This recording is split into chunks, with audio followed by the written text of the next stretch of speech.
Page number 442। अगला topic है सामान्य हिंदी। स्वर व्यंजनों की उत्पत्ति, उच्चारण व स्थल, प्रकार व वर्गीकरण। उच्चारण और वर्तनी का परस्पर गहरा संबंध है। शुद्ध उच्चारण द्वारा लेखन संभव है। हिंदी भाषा लिखने के लिए शुद्ध उच्चारण तथा शुद्ध लेखन दोनों ही आवश्यक है। लेखन प्रक्रिया के लिए ध्वनि संकेतों अथवा देवनागरी लिपि चिन्हों तथा उनके उच्चारण का ज्ञान रहना अति आवश्यक है। उच्चारित ध्वनि संकेतों को जब लिपिबद्ध किया जाता है तो वे वर्ण का रूप धारण कर लेते हैं। प्रत्येक ध्वनि को वर्ण कहा जाता है। लिखित चिन्हों को वर्ण कहा जाता है। उच्चारित ध्वनियों में स्वर और व्यंजन दोनों शामिल है। वर्णमाला में स्वर तथा व्यंजन दोनों की व्यवस्था की जाती है। कभी कभी उच्चारण तथा लेखन में भी अंतर पाया जाता है, क्योंकि भाषा का उच्चारण किया जाने वाला रूप लगातार बदलता रहता है। भाषा का लिखित रूप अपरिवर्तनीय होता है। भाषा का ये लिखित रूप सदियों तक चलता रहता है। वर्ण, हिंदी में वर्णों को अक्षर भी कहते हैं। ध्वनियों को व्यक्त करने वाले लिपि चिन्ह ही वर्ग कहलाते हैं। वर्ण भाषिक ध्वनियों के लिखित रूप होते हैं। वर्णों के व्यवस्थित समूह को वर्णमाला कहते हैं। वर्ण भाषा की सबसे छोटी इकाई होती है। इसके आगे टुकड़े नहीं किए जा सकते। मूल रूप में वर्ण वे चिन्ह होते हैं जो हमारे मुख से निकली हुई ध्वनियों के लिखित रूप होते हैं।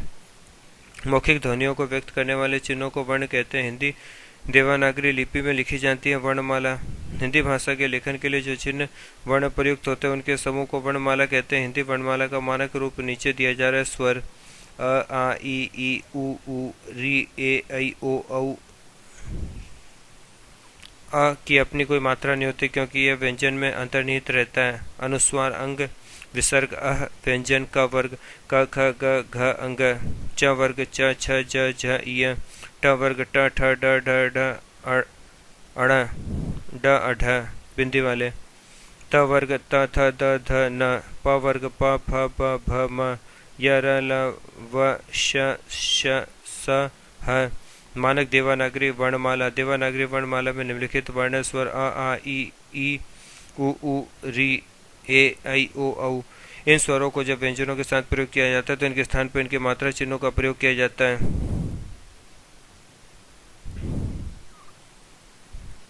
अनुस्वार अंग विसर्ग अह व्यंजन क ख ग घ अंग, क वर्ग च छ ज झ य, च वर्ग ट ठ ड ढ अण ड ढ बिंदी वाले नीचे, ट वर्ग त थ द ध न, त वर्ग प फ ब भ म, प वर्ग य र ल व अंतस्थ व्यंजन श स ह उष्म व्यंजन। गृहीत अथवा आगत आ क ख ग ज फ बड़ी ड ढ। संयुक्त व्यंजन छ त्र ज्ञ स्र अक्ष में क धन श, त्र में त धन र, स्र में श धन र तथा ज्ञ में ज धन य ध्वनियाँ। हल चिन्ह सभी व्यंजनों में अस्वर भी मिला रहता है, जैसे क धन आ। पेज नंबर 443 अतः किसी व्यंजन को स्वर रहित करने के लिए उसके नीचे हल चिन्ह लगाया जाता है। मात्रा चिन्ह। हिंदी वर्णमाला में अ से औ तक 11 स्वर हैं। इनमें अ को छोड़कर से सभी के लिए मात्रा चिन्ह बनाए गए, क्योंकि अस्वर तो प्रत्येक व्यंजन में शामिल ही है। स्वर जिन ध्वनियों के उच्चारण में श्वास वायु बिना किसी रुकावट के मुख से निकलते उन्हें स्वर कहते हैं। हिंदी में निम्नलिखित स्वर है अ आ ई उ ए ऐ ओ औ आ। यद्यपि री को लिखित स्वर में स्वर माना जाता है, लेकिन आजकल हिंदी में उसका उच्चारण री के समान होता है, इसलिए री को स्वरों की श्रेणी में निम्नलिखित सम्मिलित नहीं किया गया है। अंग्रेजी के प्रभाव से ध्वनि हिंदी में समावेश हो चुकी है। यह हिंदी के आ तथा ओ के बीच की ध्वनि है। स्वरों के भेद, मुखाकृति और ओष्ठाकृति। उच्चारण समय उच्चारण स्थान के आधार पर स्वरों के अग्रलिखित भेद है। पहला मुखाकृति के आधार पर स्वरों का वर्गीकरण। अग्र स्वर, जिन स्वरों के उच्चारण में जिह्वा का आगे का भाग सक्रिय रहता है उन्हें अग्र स्वर कहते हैं, जैसे अ ई ए ऐ। पश्च स्वर, जिन स्वरों के उच्चारण में जिह्वा का पिछला भाग सक्रिय रहता है उन्हें पश्च स्वर कहते हैं, जैसे आ उ ओ औ आ। संवृत स्वर, संवृत का अर्थ कम खुला हुआ। जिन स्वरों के उच्चारण में मुख कम खुले उन्हें संवृत स्वर कहते हैं, जैसे बड़ी बड़ा ऊ।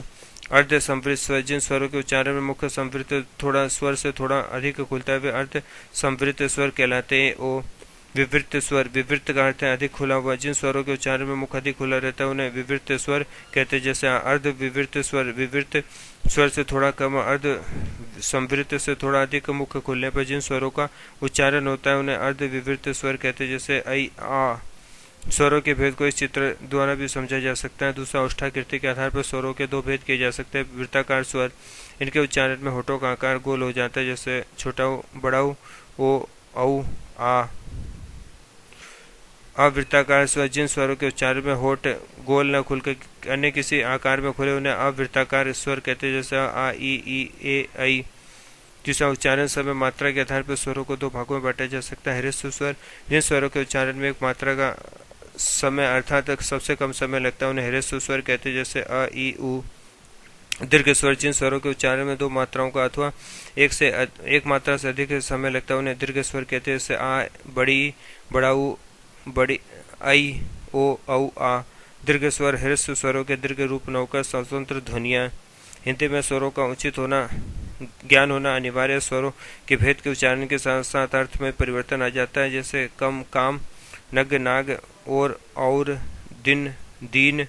चौथा, उच्चारण स्थान के आधार पर स्वरों के दो भेद किए जा सकते हैं, अनुनासिक तथा निर्नुनासिक स्वर। निर्नुनासिक स्वर वे हैं जिनकी ध्वनि केवल मुख से निकलती है। अनुनासिक स्वर, इन स्वरों के उच्चारण में ध्वनि मुख के साथ साथ नासिका द्वार से भी निकलती है, अतः अनुनासिकता को प्रकट करने हेतु शिरोरेखा के ऊपर चंद्र बिंदु का प्रयोग किया जाता है, किंतु जब शिरोरेखा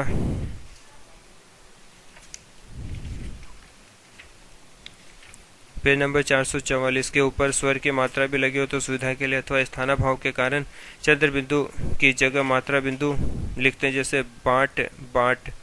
अनुनासिक तथा अनुस्वार में अंतर। अनुनासिक स्वर तथा अनुस्वार मूलतः व्यंजन है। अनुस्वार तथा अनुनासिक के प्रयोग से कई कई अर्थ भेद भी हो जाते हैं, जैसे हंस, हंसना, हंस, एक पक्षी। अनुस्वार का अर्थ है सदा स्वर का अनुसरण करने वाला।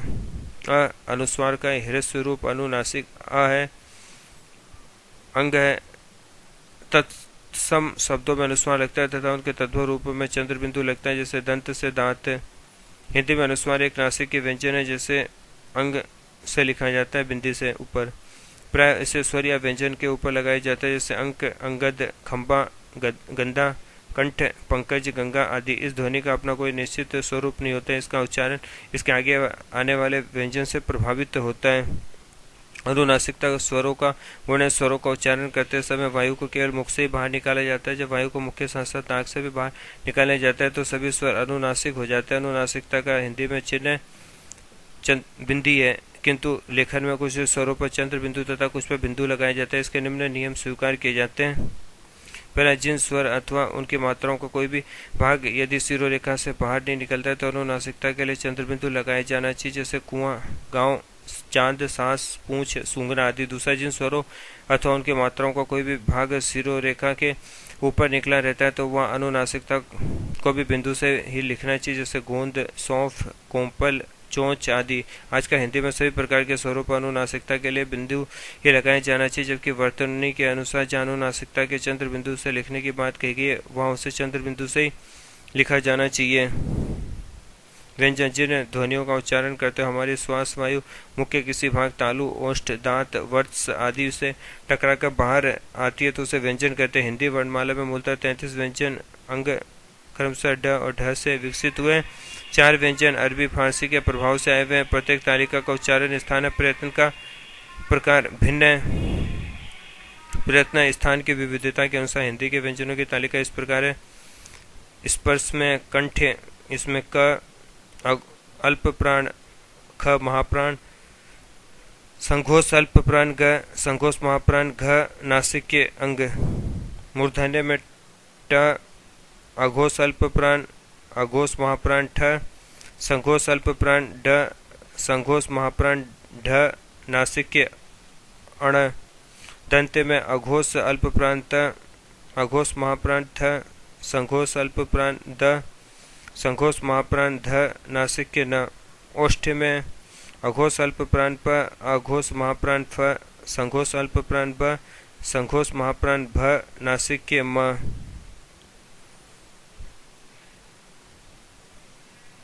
स्पर्श संघर्षी तालव्य में च, छ, ज, झ, य। अंतस्थ में य अघोष अल्प प्राण और संघोष महाप्राण में व। लुंठित में अघोष महाप्राण र। पार्श्विक में संघोष अल्प प्राण ल। उष्म संघर्षी में अघोष अल्प प्राण श सलगम वाला अघोष महाप्राण षटकोण का श संघोष अल्प प्राण में स संघोष महाप्राण में ह। अन्य संघर्षी में अघोष अल्प प्राण में फ अघोष महाप्राण में ज संघोष महाप्राण में ख ग बिंदी वाले नीचे बिंदी लगती है इनमें। उत्क्षिप्त में अघोष अल्प प्राण में ड नीचे बिंदी अघोष महाप्राण में ढ नीचे बिंदी। 445 पेज नंबर अयोग वहाँ उपर्युक्त तालिका में अंकित इन ध्वनियों के अतिरिक्त अनुस्वार और विसर्ग ऐसी ध्वनियाँ जो न स्वरों में आती और न व्यंजनों में इनकी स्थिति स्वरों तथा व्यंजनों के मध्य किसी कारण वर्णमाला में स्वरों के पश्चात अंग तथा के रूप में लिखा जाता है। ध्वनियों को अ के साथ संयुक्त करके इसलिए लिखा जाता है क्योंकि इनका उच्चारण आ आदि किसी स्वर के बिना नहीं हो सकता। संयुक्त व्यंजन श त्र ज्ञ तथा स्र। संस्कृत में कुछ संयुक्त व्यंजनों के लिए एक वर्ण के अक्षर बनाए गए तथा छ त्र ज्ञ तथा स्र इसी प्रकार के अक्षर हैं। अक्षर उच्चारण के स्तर पर क धन श ध्वनियों का संयुक्त रूप है जैसे भिक्षा कक्षा रक्षा शिक्षा आदि। त्र त धन र ध्वनियों का संयुक्त रूप है। हिंदी में मानक वर्तनी में त्र को भी स्थान दिया गया जैसे यात्रा मात्रा रात्रि आदि। ज्ञ य ज अज्ञ ध्वनियों का संयुक्त रूप है। हिंदी भाषा भाषी इनका उच्चारण आधा ज्ञ य के रूप में करते हैं जैसे आज्ञा ज्ञान विज्ञान आदि। श्र श धन र ध्वनियों का संयुक्त रूप है जैसे श्रमिक श्री श्रीमान श्रीमती आश्रय श्रम आदि। री एक स्वर है। श धन री के संयुक्त रूप को इस प्रकार लिखा जाता है। श्रृंगार स्वर तंत्रियों के आधार पर व्यंजन दो प्रकार के अघोष व्यंजन। इन व्यंजनों के उच्चारण के समय स्वर तंत्रियां परस्पर इतनी दूर हट जाती है कि पर्याप्त स्थान के कारण उनके बीच निकलने वाली हवा बिना स्वर तंत्रियों से टकराए और उनमें बिना कंपन उत्पन्न किए बाहर निकल जाती है, इसलिए उन्हें अघोष वर्ण कहते हैं। प्रत्येक वर्ग के पहले दूसरे वर्ण तथा तीनों श अघोष वर्ण कहलाते हैं। सघोष व्यंजन उच्चारण के समय दोनों स्वर तंत्रियां इतनी निकट आ जाती हैं कि हवा स्वर तंत्रियों से रगड़ खाती हुई मुख्य विवर में प्रवेश करती है। स्वर तंत्रियों के साथ रगड़ खाने से वर्णों में घोषत्व आ जाता है, इसलिए उन्हें सघोष वर्ण कहते हैं। सभी स्वरों के अलावा हर वर्ग का तीसरा चौथा पांचवा वर्ण अंतस्थ ह वर्ण सघोष वर्ण कहलाते हैं। प्राणत्व के आधार पर व्यंजन के दो प्रकार हैं। पहला अल्प प्राण, जिन ध्वनियों के उच्चारण में प्राण अर्थात वायु कम शक्ति के साथ बाहर निकलते हैं तो वे अल्प प्राण कहलाते हैं। सभी स्वरों के अलावा हर वर्ग का पहला तीसरा पांचवा वर्ण तथा यह अलावा अल्प प्राण है। दूसरा महाप्राण, जिन ध्वनियों के उच्चारण में अधिक प्राण अर्थात वायु अधिक शक्ति से बाहर निकलते हैं महाप्राण कहलाते हैं। प्रत्येक वर्ग का दूसरा और चौथा वर्ण तीनों श और ह महाप्राण स्वर व्यंजन है। गुंजन व्यंजन गुच्छ, जब दो या दो से अधिक व्यंजन एक साथ एक श्वास के झटके में बोले जाते हैं तो उनको व्यंजन गुच्छ कहते हैं, जैसे स्टेशन स्मारक स्नान स्तुति स्पष्ट स्फूर्ति स्कंध श्याम स्वप्न कलेश 11 क्योंकि क्यारी कुंवारी कुंवारी गलानी आदि। बलाघात, शब्द बोलते समय अक्षर विशेष तथा वाक्य बोलते समय शब्द विशेष पर जो बल पड़ता है उसे बलाघात कहते हैं। बलाघात दो प्रकार का होता है, पहला शब्द बलाघात, दूसरा वाक्य बलाघात।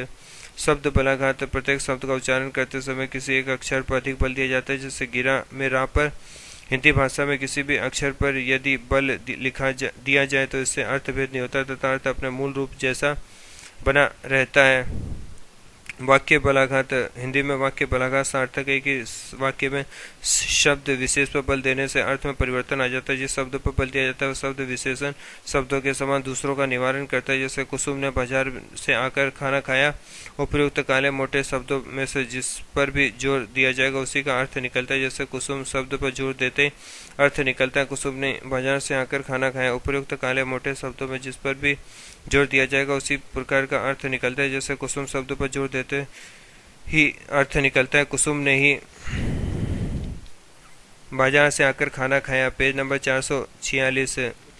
बाजार पर जोर देने से अर्थ निकलता है कुसुम ने बाजार से ही वापस आकर खाना खाया। इसी प्रकार प्रत्येक शब्द पर बल देने से उसका अलग अर्थ निकल आता है। शब्द विशेष के बलाघात से वाक्य के अर्थ में परिवर्तन आ जाता है। शब्द बलाघात का स्थान निश्चित है किंतु वाक्य बलाघात का स्थान वक्ता पर निर्भर करता है। वह अपने जिस बलाघात का स्थान वक्ता पर निर्भर करता है वह अपने जिस बात पर बल देना चाहता है उसे उसी रूप में प्रयुक्त कर सकता है। अनुतान, भाषा के बोले में जो आरोह अवरोह उतार चढ़ाव होता है वही अनुतान कहलाता है। हिंदी में सुर बदलने से वाक्य का अर्थ बदल जाता है। संगम, एक ही शब्द की दो ध्वनियों के बीच उच्चारण में किए जाने वाले क्षणिक विराम को संगम कहते हैं। संगम की स्थिति से बलाघात में भी अंतर आ जाता है। दो भिन्न स्थानों पर संगम से दो भिन्न अर्थ सामने आते हैं। मन का, माला का मोती, मन धन सा, मन से संबंधित भाव, जलसा उत्सव, चल धन सा, पानी के समान। विसर्ग, विसर्ग का उच्चारण ह के समान होता है, जैसे मन स्थिति। अतः विसर्ग का प्रयोग केवल उन्हीं संस्कृत शब्दों में होता है जो उसी रूप में प्रचलित है। जैसे प्राय संभवतः संस्कृत के दुख शब्द को हिंदी में दुख लिखा जाना स्वीकार कर लिया गया है। विभक्ति चिन्ह, ने, से, को आदि पर आदि विभक्ति चिन्हों को लिखने के लिए अलग अलग नियम बनाए गए। पहला संज्ञा शब्द धन विभक्ति चिन्ह। यदि विभक्ति चिन्ह संज्ञा शब्दों के साथ आ रहे हैं तो उन्हें संज्ञा शब्दों से अलग करके लिखिए। जैसे श्याम ने पुस्तकों को डंडे से मेज पर, चाचा के लिए बाजार से आदि।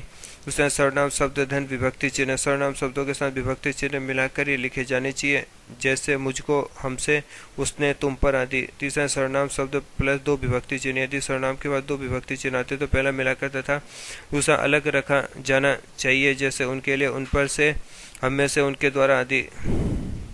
फिर सर्वनाम धन, ही, तक आदि धन विभक्ति। यदि सर्वनाम तथा विभक्ति चिन्ह के बीच ही, तक आदि कोई निपात आ जाता है तो विभक्ति को अलग लिखा जाएगा, जैसे आप ही के लिए, उन तक से आदि। श्रुति मूलक यह वह, कुछ शब्दों में यह वह मूल शब्द की संरचना में नहीं होते, केवल सुनाई देते हैं। जहाँ यह वह का प्रयोग विकल्प से होता है वहाँ न किया जाए, अर्थात न, नई, नई, गए, गए आदि रूपों में से केवल स्वर वाले रूपों को मानक माना जाए। इसी प्रकार जिन शब्दों में यह ही मूल ध्वनि हो वहाँ रूपे अव्यय भाव, स्थायी भाव, हाइफन, हल्का सा डैश बीच में।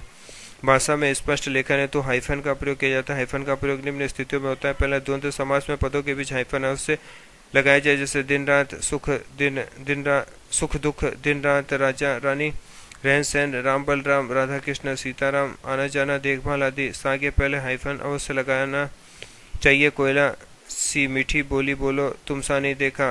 आगत ध्वनियों का लेखन, कुछ ऐसे शब्द जो मूल रूप से अरबी, फारसी, अंग्रेजी आदि भाषा के किंतु हिंदी में इसी प्रकार अपना लिए गए कि वे अब हिंदी के अंग बन गए। उन्हें हिंदी की प्रकृति के अनुसार लिख सकते हैं, जैसे बाग, कलम, कुरान, फैसला आदि। जबकि मूल रूप में इस प्रकार लिखा जाता है, बाग बिंदी लगती है, कलम में बिंदी, कुरान, फैसला इनमें बिंदी, सब में। यदि उच्चारण का अंतर प्रदर्शित करना हो तो इस प्रकार लिखा जाएगा, सजा, सजा, खाना, खाना आदि। दो दो रूप वाले शब्द।